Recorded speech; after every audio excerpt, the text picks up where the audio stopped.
Prime Minister Narendra Modi laid the foundation stone and dedicated to the nation multiple development projects worth about 5,000 crore rupees in Jodhpur, Rajasthan.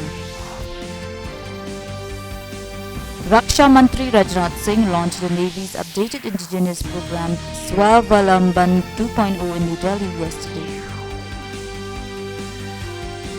In Sikkim, death toll following devastating flash flood mounted to 14 and around 102 reported missing.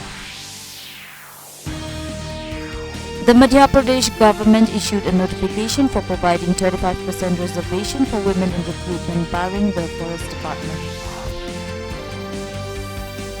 At Hangzhou Asian Games in China, India amassed a total of historic 83 medals including 20 gold, 31 silver and 32 bronze. India is currently in fourth place in overall medal tally.